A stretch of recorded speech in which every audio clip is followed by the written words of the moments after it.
ರಾಸಾಯನಿಕ ಕ್ರಿಯೆಗಳು ಮತ್ತು ಸಮೀಕರಣಗಳು ಈ ಒಂದು ಪಾಠದಲ್ಲಿ 4 ಅಂಕದ ಪ್ರಶ್ನೆಗಳನ್ನು ಈ ಒಂದು ವಿಡಿಯೋದಲ್ಲಿ ಚರ್ಚಿಸೋಣ. ಮೊದಲನೇದಾಗಿ,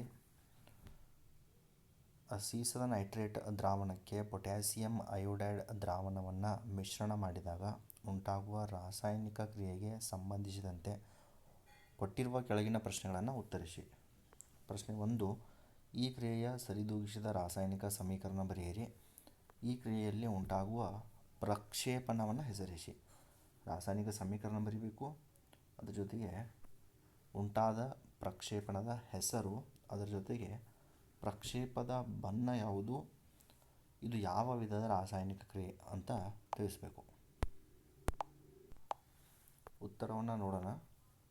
ರಾಸಾಯನಿಕ ಕ್ರಿಯೆ ನೋಡಿ, ಸೀಸದ ನೈಟ್ರೇಟ್ ಪೊಟ್ಯಾಸಿಯಂ ಅಯೋಡೈಡ್, ಸೀಸದ iodide potassium nitrate.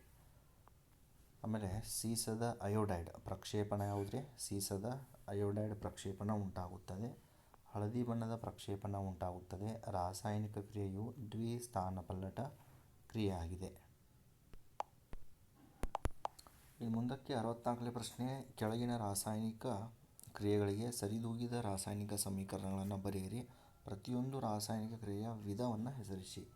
Hydrogen oxygen ನೀರು ಉತ್ಪತ್ತಿಯಾಗುತ್ತದೆ. ಸತುವಿನ ಸಲ್ಫೇಟ್ ಮತ್ತು ತಾಮ್ರದ ಸಲ್ಫೇಟ್ ಮತ್ತು ಸತುವಿನ ಕಾರ್ಬೋನೇಟ್, ಸತುವಿನ ಆಕ್ಸೈಡ್ ಮತ್ತು ಕಾರ್ಬನ್ ಡೈಆಕ್ಸೈಡ್. ಸೋಡಿಯಂ ಕ್ಲೋರೈಡ್ ಬೆಳ್ಳಿಯ ನೈಟ್ರೇಟ್, ಬೆಳ್ಳಿಯ chloride sodium nitrate.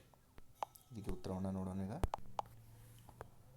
Hydrogen oxygen ನೀರು ಉತ್ಪತ್ತಿಯಾಗುತ್ತದೆ.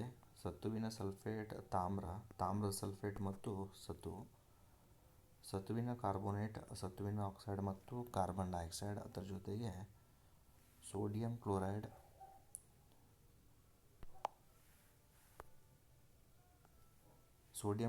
ಬೆಳ್ಳಿಯ ನೈಟ್ರೇಟ್, ಸೋಡಿಯಂ ನೈಟ್ರೇಟ್ ಬೆಳ್ಳಿಯ ಕ್ಲೋರೈಡ್.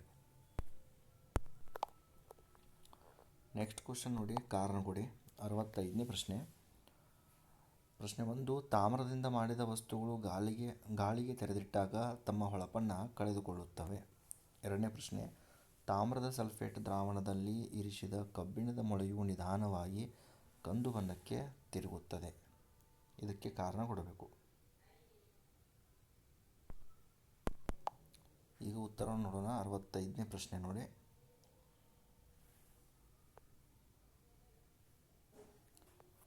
ಬಿ ಪ್ರಶ್ನೆ, ತಾಮ್ರದ ವಸ್ತುಗಳನ್ನು ವಾತಾವರಣದಲ್ಲಿ ಗಾಳಿಯೊಂದಿಗೆ ವರ್ತಿಸಿ ತಾಮ್ರದ ಆಕ್ಸೈಡ್ ಅಥವಾ ತಾಮ್ರದ ಕಾರ್ಬೋನೇಟ್, ತಾಮ್ರವು ಉತ್ಕರ್ಷಣೆ ಹೊಂದುತ್ತದೆ ಅಥವಾ ತಾಮ್ರ ಸಂಕ್ಷಾರಣಕ್ಕೆ ಒಳಪಡುತ್ತದೆ. ಯಾವುದಾದ್ರೂ ಒಂದು ಉತ್ತರ ಬರೀಬೇಕು. ತಾಮ್ರ ಉತ್ಕರ್ಷಣೆ ಹೊಂದುತ್ತದೆ ಅಂತ ಬರೆದ್ರೆ ನಡೆಯುತ್ತೆ. ನೆಕ್ಸ್ಟ್ 2ನೇದು, ಸ್ಥಾನಪಲ್ಲಟ ಕ್ರಿಯೆ ನಡೆದಿದೆ ಅಥವಾ ಕಬ್ಬಿಣದ ತಾಮ್ರದ ಸಲ್ಫೇಟ್ ನಿಂದ ತಾಮ್ರವನ್ನು ಸ್ಥಾನಪಲ್ಲಟಗೊಳಿಸುತ್ತದೆ. ಕಬ್ಬಿಣದ ಮೊಳೆ ತಾಮ್ರದ ಸಲ್ಫೇಟ್ ದ್ರಾವಣದಲ್ಲಿ ಇಟ್ಟಾಗ ಕಂದು ಬಣ್ಣಕ್ಕೆ ಬರಲು ಕಾರಣವೇನೆಂದರೆ ಸಲ್ಫೇಟ್ ತಾಮ್ರದಿಂದ ಸ್ಥಾನಪಲ್ಲಟಗೊಂಡು ಕಬ್ಬಿಣದ ಮೇಲೆ ಲೇಪನವಾಗುತ್ತದೆ. ಇದು ರಾಸಾಯನಿಕ ಸ್ಥಾನಪಲ್ಲಟ ಕ್ರಿಯೆ. ಇದಿಷ್ಟು ವಿದ್ಯಾರ್ಥಿಗಳೇ ಪಾಠ 1 ರಾಸಾಯನಿಕ ಕ್ರಿಯೆಗಳು ಮತ್ತು ಸಮೀಕರಣಗಳು ಈ ಒಂದು ಪಾಠದ 4 ಅಂಕದ ಪ್ರಶ್ನೆಗಳು. ಈ ಒಂದು ವಿಡಿಯೋ ಇಷ್ಟವಾದಲ್ಲಿ ಲೈಕ್ ಮಾಡಿ, ಶೇರ್ ಮಾಡಿ ಮತ್ತು ನಮ್ಮ ಚಾನಲ್ನ ಸಬ್ಸ್ಕ್ರೈಬ್ ಮಾಡಿ.